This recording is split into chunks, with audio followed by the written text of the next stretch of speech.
الحمد لله وحده والصلاة والسلام على من لا نبي بعده وعلى آله واصحابه اجمعین. درنو او قدرمنو حاضرینو، السلام علیکم ورحمت الله وبرکاته.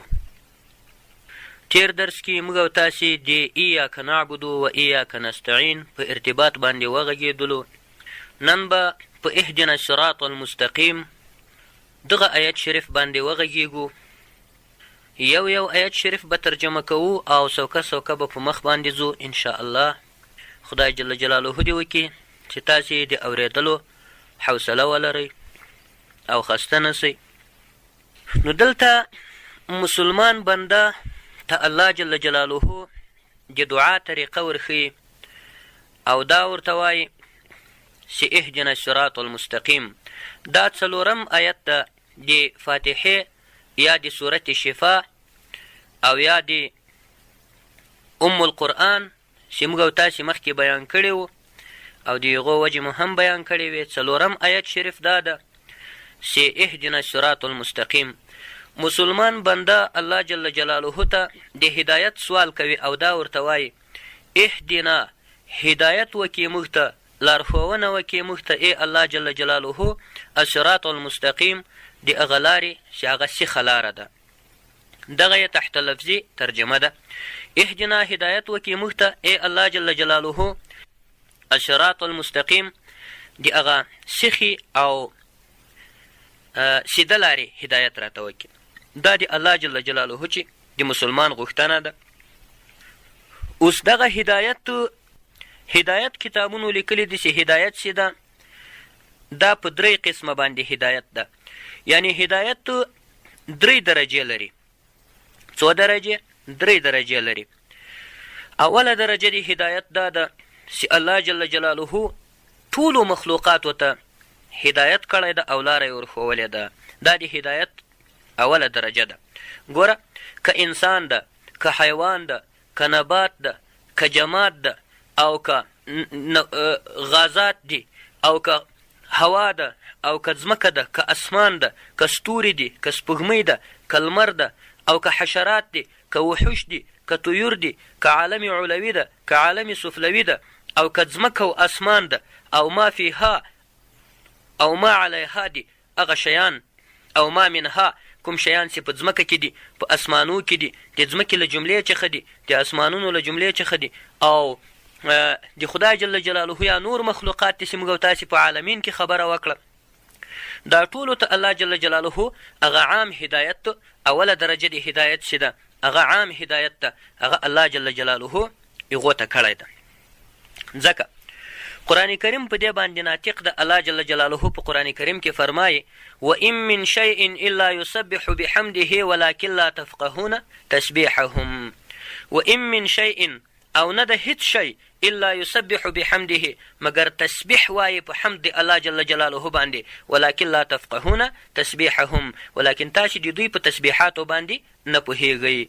یعنی ونه هم د الله جل جلاله ثنا او صفت او تنزیح او تقدیس بیانوي، او ډبره هم د الله جل جلاله ثنا او صفت بیانوي. ګورئ، الله جل جلاله په قرآن کریم کې فرمایي ثم قست قلوبكم من بعد ذلك فهي كالحجارة أو أشد قسوة وإن من الحجارة لما يتفجر منه الأنهار وإن منها لما يشقق فيخرج منه الماء وإن منها لما يهبط من خشية الله وما الله بغافل عما تعملون. دلته الله جل جلاله په قرآن کریم کې فرمایي وای ثم قست قلوبكم من بعد ذلك فهي كالحجارة او اشد قسوه. وای وروسته د تاسې زړونه ډېر سخت سو او د تاسې زړونه لکه ډبرې دی سو او یا تر دغه هم پسې سخت سو. وان من الحجارة لما يتفجر منه الانهار، او بعضې ډبرې دا ور دي چې د خدای جل جلاله له ویرې وچوي او نهرونه او دریابونه او اوبه ځینې را روانې چې له ډبرو چې په دا غرو کې چې کومې چینې دي، دغه چینې او دا اوبه چې را روانې دي دا ټولې د الله جل جلاله دغه هغه ډبرې چې د خدای جل جلاله له ډاره وچوي او د هغو له منځه هغه اوبه را روانې سي، دغه اوبه چینې چې کومې دي دا د الله جل جلاله له ویرې د غرونو زړه ده. کتابونو او تفاسیرو دا لیکلي دي چې دا غرونه زاړي د خدای جل جلاله له ویرې چې دا غرونه زاړي او دا اوښکې چې را بهیږي هغه دا سیندونه دریابونه او دا اوبه ځینې روانې دي. یوه خبره خدا ده وان منها لما يشقق فيخرج منه الماء بعضې ډبرې دا ور دي چې د خدای جل جلاله له ویرې وچوي او بیا اوبه ځینې راوځي. وان منها لما يهبط من خشیة الله او بعضې ډبرې دا ور دي چې د غره له سره راورغړي او را غورځاره شي او کته د غره پای ته ځان راورسوي له ویرې د خدای جل جلاله چې په دا غره کې چې کاڼې راخطا کېږي او ډبرې راخطا کېږي او کته رارغړي او د غره بیخ ته راځي دا له ویرې د الله جل جلاله چې راورغړي د خدای جل جلاله چې ډبره هم وډاره شي. وما الله بغافل عما تعملون الله جل جلاله ای غافل او بې خبره نه ده د تاسې له عملونو څخه. خدای جل جلاله په هر څه باندې عالم ده. دا موضوع به ډېره نه درازو نو دومره خبره ده چې دغه هدایت خدای پاک ټولو حیواناتو نباتاتو جماداتو انسانانو پیریانو او وحوشو او طیورو او هوامو او هغو شیان مرغانو او هغو شیانو ته چې په ځمکه کې دي او په اسمان کې دي او هغو شیانو ته چې هغه روح لري او که روح نه لري ظاهرا هغو ټولو ته خدای جل جلاله یو څه ناڅه هدایت کړی ده. ګوره وإن من شيء إلا يسبح بحمده ولكن لا تفقهون تسبيحهم او هیڅ شی نسته مګر د الله جل جلاله تسبیح بیانوي ولیکن تاسې د هغه شي د هغو شیانو په تسبیح او په تحلیل باندې نه پوهیږئ. نو معلومه ده چې د خدای جل جلاله ثنا او صفت ونې هم بیانوي، غرونه یې هم بیانوي، کاڼې یې هم بیانوي، ځمکه یې هم بیانوي، هوا یې هم بیانوي، فضا یې هم بیانوي، اسمان یې هم بیانوي، ځمکه یې هم بیانوي، ستوري یې هم بیانوي، سپوږمۍ یې هم بیانوي او بحرونه او سیندونه او دریابونه یې هم بیانوي، ډبرې یې هم بیانوي، غرونه یې هم بیانوي. موږ او تاسې دا بیان ټول تفصیلي دلته پې وغږېدلو. نو ګورئ یو څه ژوند، یو څه هدایت، یو څه لارښوونه الله جل جلاله حیواناتو، نباتاتو، جماداتو او ټولو مخلوقاتو ته کړې ده. دغه یوه خبره دا عام هدایت ده، دا خدای جل جلاله دغو شیانو ته کړی ده. ګورئ تاسې پام ورته وکئ، مرغۍ چې کله په خپله ځاله کې بچي واچوي، اګۍ واچوي، بیا هغه اګۍ چې بچي جوړ شي بیا خپلو بچو ته صحرا ته ځي او په صحرا باندې ګرځي او هلته خوراک او غذا پیدا کوي، خپل جاغور او ججوره یې ځینې ډکوي او بیا بیرته راځي او خپله خوله د خپلو بچو په خوله کې ورکوي او له خپلې خولې څخه بیا هغه شی د خپلو بچو خولې ته دا ور اچوي. تر هغه پورې دا روزنه او پالنه کې تر څو چې دا بچیان لوی شي او والوځي. نو ګورئ دا هدایت ته د الله جل جلاله له طرفه چې حیواناتو ته یې کړی ده. تاسې پام ورته وکئ، کم پام ورته کړی دغه پیلان حیات الحیوان کې علامه دمیري صاحب لیکلي دي او نورو کتابونو هم لیکلي. دا پیل نه ده، فیل دا ډېر غټ حیوان ده، مګر دغه حیوان ګوره حیوان د خدای جل جلاله هغه مخلوق ده چې نفس شعور لري، مګر بیا هم خدای جل جلاله دا هدایت ورته کړی چې کله چې وایي دا مونس دا زنانه پیل لنګېږي نو بیا دی خو په ولاړو لنګېږي او پرېوتی نه شي، نو بیا ځي اوبو ته، په اوبو کې درېږي او هلته لنګېږي د دې لپاره چې دا بچی په اوبو کې ولویږي او په وچه ځمکه باندې ونه لویږي تر څو مړ نه شي او مشکل ورته جوړ نه شي. نو ګورئ دا قسم هدایت الله جل جلاله حیواناتو ته هم کړی ده، خدای جل جلاله نباتاتو ته هم کړی ده، ډبرې هم د خدای جل جلاله له ویرې چوي او راغورځي، کاڼې هم د الله جل جلاله له ویرې د غره له سره راغورځي او د غره پای ته ځان رارسوي. نو ګورئ دا هدایت عام ده. د دې لپاره بل آیت شریف هم شته چې هغه هم په دې خبره باندې دال ده. الله جل جلاله فرمایي الم تر ان الله یسبح له من فی السماوات والارض والطیر صافات. وای آیا ته نه ګورې چې الله جل جلاله چې ده د خدای جل جلاله دپاره تسبیح وایي، هغه څوک چې په اسمانونو کې دي او هغه څوک چې په ځمکه کې دي او مرغان هم چې کله دا خپل وزرونه وغوړوي نو دا د الله جل جلاله تسبیح بیانوي. تاسې پام ورته کړی دا سرپټکه مرغۍ او دا ډانډوبک او یو قسم نورې مرغانې چې کومې دي دا چې کله پورته کېږي پسې پورته کېږي د الله جل جلاله ذکر پسې بیانوي او پسې پورته کېږي او د الله جل جلاله ذکر بیانوي. حتی کتابونو لیکلي دي دغه سرپټکه مرغۍ چې کومه ده دا چې کله پورته کېږي او الوځي د خدای جل جلاله په ذکر باندې پیل کوي او شروع کوي او د الله جل جلاله ذکر بیانوي د خدای جل جلاله تقدیس او تنزیح بیانوي پورته پسې روانه او د خدای جل جلاله ذکر کوي او کله چې ډېر لوړه سوه او ډېر پورته بره وختله هلته نو د دې سر وګرځي او له ډېره ذکره د الله جل جلاله چې کته راغورځاره شي په ځمکه باندې وایسي ولویږي نو بس دا مړه شي. کله کله دغسې هم پیښیږي. کله چې دا مړه سوه بیا وایي دغه کوم چې دا حیوانات دي لکه دا سپی چې کوم ده مثلا دا ورځي او کله چې په دا ځمکو کې ګرځي چې کومې د خوراک لپاره یو شی پیدا کړو بیا چې کله په دغې مرغۍ باندې ور برابر سي نو دغه مرغۍ چې وخوري نو دا مرغۍ خو د خدای جل جلاله له ذکره چې له ډېره ذکره چې ډېره پاکه ګرځېدلې او ډېره تصفیه سوې مرغۍ او ډېره پاکه مرغۍ د خدای ذکر یې ډېر کړی نو سپی خو چې ده نجس ده او مردار ده نو کله چې دا مرغۍ وخوري نو حرام او حلال چې سره ټکر سي دا یو قسم ټکر او اکسیډنټ سره وکړي نو دا یو قسم تضاد او تصادم سره وکړي نو بس دا سپی لیونی سي نو دا لیوني سپي هم له دغو شیانو چې پیدا کېږي دا سپي چې لیوني کېږي بس دغه وجه یوه وجه یې دغه هم کتابونو لیکلی ده چې کېدای سي. نو ګورئ الم تر ان الله یسبح له من فی السماوات والارض آیا ته نه وینې چې الله جل جلاله چې ده تسبیح وایي د ده دپاره هغه څوک چې په اسمانونو کې دي او هغه څوک چې په ځمکه کې دي والطیر او مرغان هم صافات کله چې دوی څه شی کوي کله چې دوی خپل وزر غوړوي کل قد علم صلاته وتسبیحه ټول شیان چې د عالمان دي په خپل مانځه باندې او په خپلو تسبیحاتو باندې هر شی په خپله طریقه باندې د خپل خدای جل جلاله عبادت کې ډبرې په خپله طریقه د خدای جل جلاله عبادت کې کاڼې په خپله طریقه د خدای جل جلاله عبادت کې ونې په خپله طریقه د الله جل جلاله عبادت کې او انسانان په خپله طریقه د لوی خدای جل جلاله عبادت کوي دغه د عبادت طریقه ده الله جل جلاله دا ټولو ته ورښولې ده نو معلومه ده چې دا ټولو ته یو څه هدایت الله جل جلاله کړی ده. خدای پاک په اخر کې وایي والله علیم بما یفعلون الله جل جلاله عالم ده په هغه شي باندې چې دا خلق یې فعل کوي او دا خلق پې لګیا دي دا د الله جل جلاله علم ده چې په دوی باندې شته. نو ګوره نو دغه خدای جل جلاله وفرمایل الم تر ان الله یسبح له من فی السماوات والارض والطیر صافات كل قد علم صلاته وتسبيحه والله عليم بما يفعلون دا خبره دلته خلاص سوه. نو معلومه ده چې څه ناڅه هدایت الله جل جلاله هغه خپلو هغو بندګانو ته چې هغه د عابدین دي او جمادات دي او نباتات دي او حیوانات دي او حوام دي او وحوش او طیور دي دغه ټولو ته خدای جل جلاله یو څه عام هدایت الله جل جلاله دغو ته هم کړی ده. بل ځای کې الله جل جلاله د دغې خبرې په تایید او تصدیق باندې خدای جل جلاله په قرآن کریم کې فرمایي اعوذ بالله من الشیطان الرجیم اعطى كل شیء خلقه ثم هدى خدای جل جلاله هر شي ته خپل خلقت ورکړی ده هر شی الله جل جلاله په خپله طریقه باندې پیدا کړی ده ثم هدا وروسته یې بیا لارښوونه ورته کړې ده چې ته به دلته اوسې او ته به دلته اوسې او ته به داسې روان او ته به داسې روان او ته به هسې روان خدای جل جلاله هر شي ته خپل خلقت ورکړی او خپل پیدایش یې ورکړی ثم هدا وروسته یې بیا هدایت ورته کړی او لارښوونه یې ورته کړې ده. نو معلومه ده چې عام هدایت چې ده دا حیواناتو ته هم سوی او نباتاتو ته هم سوی او جماداتو ته هم سوی او وحوشو او طیورو او مرغانو ته هم سوی ده دا قسم عام هدایت ده.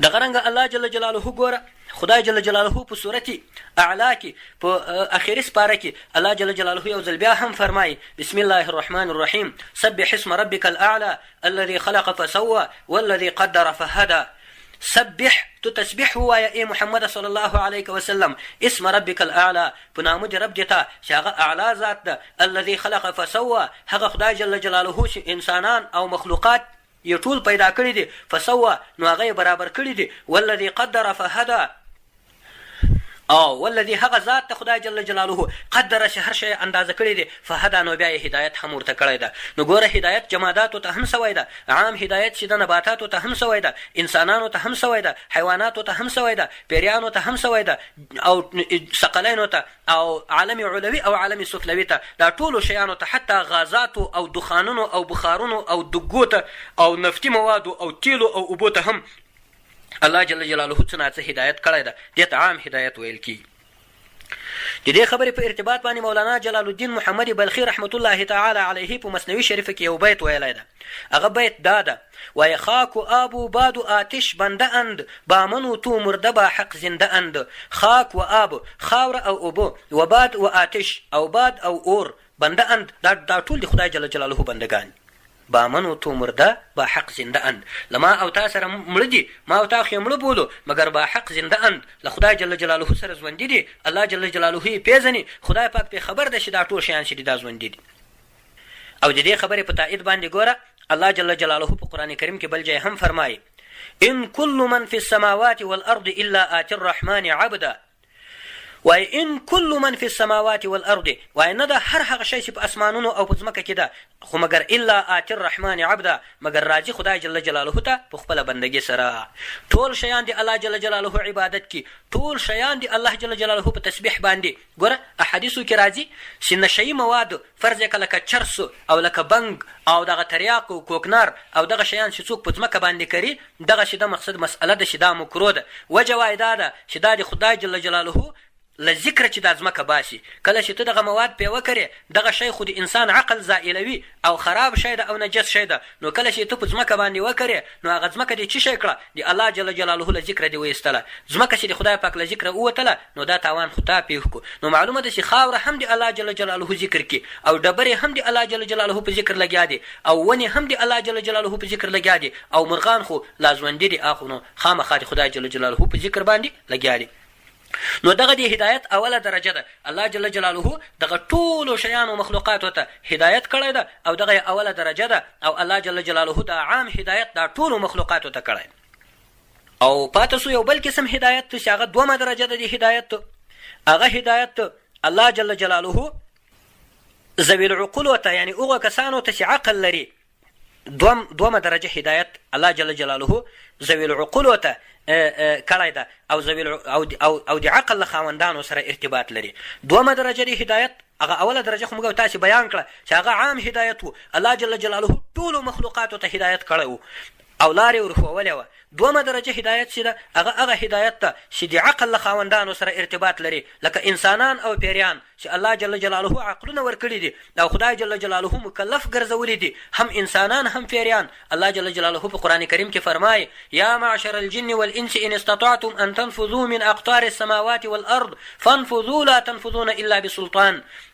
ای د انسانانو او د پیریانانو ټولویه، ان استطعتم ان تنفذوا، کچیرې تاسې طاقت لرئ چې د خدای جل جلاله چې تاسې ووځئ من اقطار السماوات والارض، له کنارو د اسمانونو او د ځمکو چې فانفذوا، نو تاسې ووځئ د خدای له ځمکې ووځئ. د خدای تر په ځمکه باندې د خدای نافرماني مه کوئ، د الله تر اسمان لاندې د الله جل جلاله نافرماني مه کوئ. بیرته خدای جل جلاله فرمایي: لا تنفذون الا بسلطان، تاسې نسئ وتلی مګر په ډېرې غلبې او په ډېرې قوت سره به وځئ.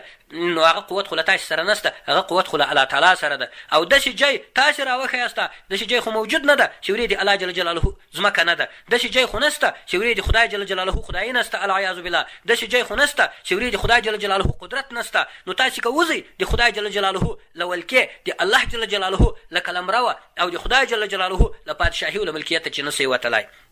نو ګوره انسانان او پیریان دا مکلف دي. الله جل جلاله 1,40,000 پیغمبران کم و زیات دا د انسانانو او د پیریانو د هدایت لپاره را لېږلي دي، او الله جل جلاله دوی په امتثال د اوامرو باندې او په امتناع د نواهیو د الله جل جلاله چې په دې باندې انسانان او پیریانان الله جل جلاله مکلف ګرځولي دي، او دوی په حق او په باطل باندې مکلف ګرځولي دي، او دوی په ښو او په بدو مکلف ګرځولي دي، او دوی په اطاعاتو او په عباداتو باندې مکلف ګرځولي دي، او دوی په اجتناب له نواهیو او له محرماتو چې مکلف ګرځولي دي. نو دغه دوم قسم هدایت ته، دا هدایت خدای پاک ونې ته نه ده کړی، دا هدایت خدای پاک بوټو ته نه ده کړی، دا هدایت خدای جل جلاله کاڼو ته نه ده کړی، دا هدایت خدای جل جلاله حیواناتو ته نه ده کړی، دا هدایت الله جل جلاله مرغانو ته نه ده کړی، دا هدایت خدای جل جلاله غازاتو ته نه ده کړی، دا هدایت الله جل جلاله ځمکو اسمانو او لمر او سپوږمۍ او جبالو او غرونو ته نه ده کړی، دا هدایت خدای جل جلاله دریابونو او سیندونو او ماهیانو ته نه ده کړی. دغه هدایت الله جل جلاله په دې هدایت سره تو خاص ګرځولی ای انسانه،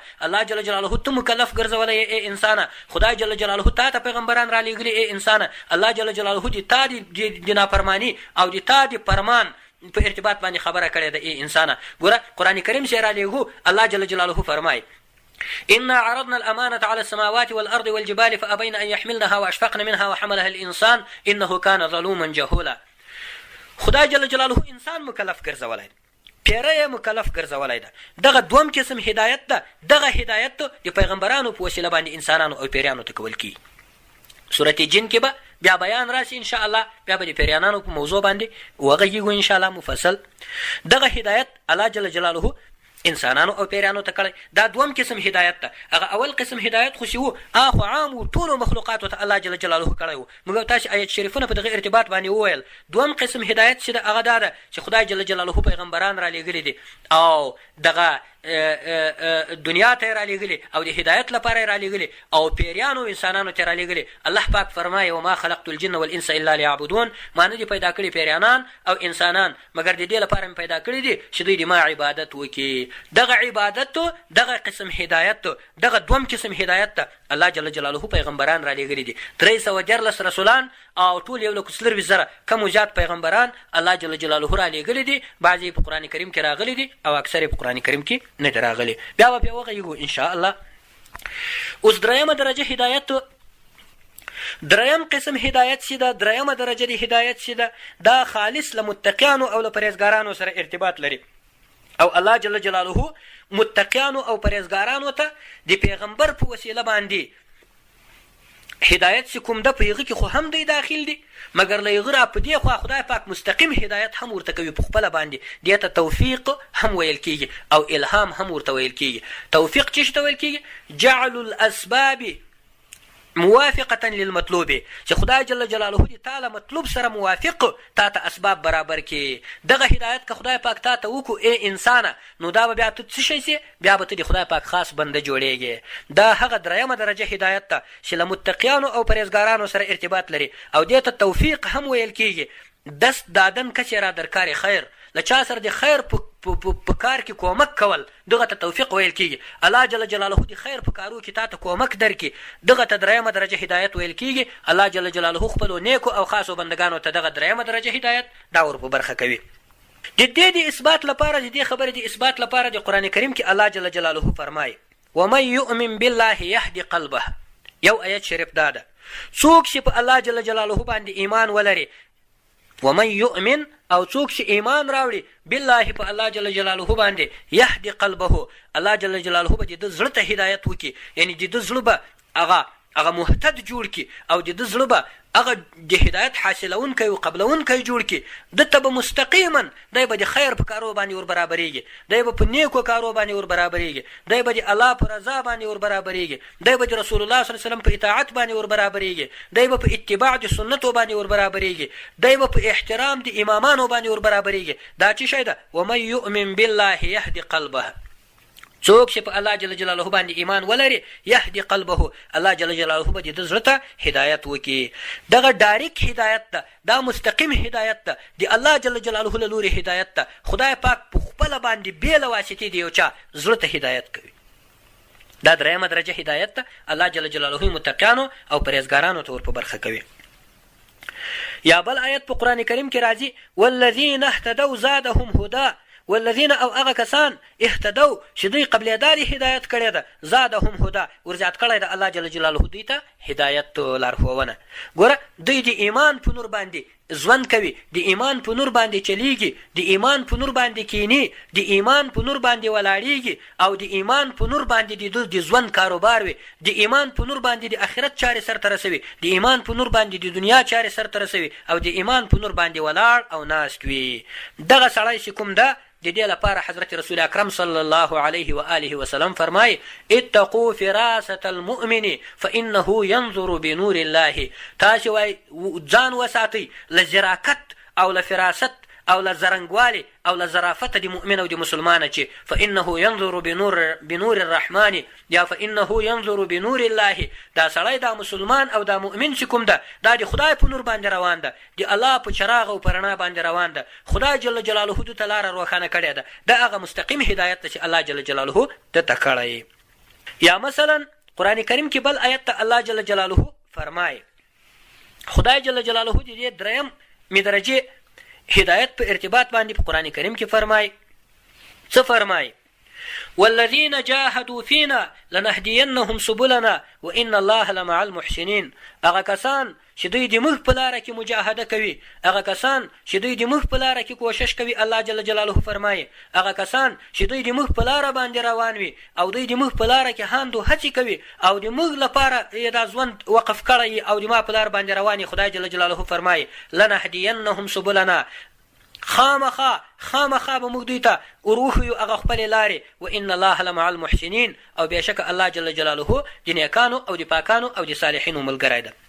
نو ګوره خدای پاک به ډېرې لارې ته د خدای جل جلاله په لار باندې روان سه، ته د الله جل جلاله اطاعت وکړه، ته د خدای جل جلاله امر ته غاړه کېږده او هغه 2 درجه هدایت قبول که په صحیح توګه باندې چې کوم له ذوي العقولو سره ارتباط لري او چې هغه انسانان و پیریان دي او خدای جل جلاله پیغمبران درته رالیږلي دي، د هغو پیغمبرانو خبره ومنه او د هغو په لاره باندې روان سه، د هغه په نقش قدم و خط سیر باندې ولاړ سه، د هغه په فرموده باندې عمل وکړه، نو خدای پاک به څه وکړي؟ لنهدینهم سبلنا، خامخا به موږ وروښیو دوی ته خپلې لارې، خپلې ډېرې لارې به وروښیو، وان الله لمع المحسنین، او بېشکه الله جل جلاله د نیکانو او پاکانو ملګری.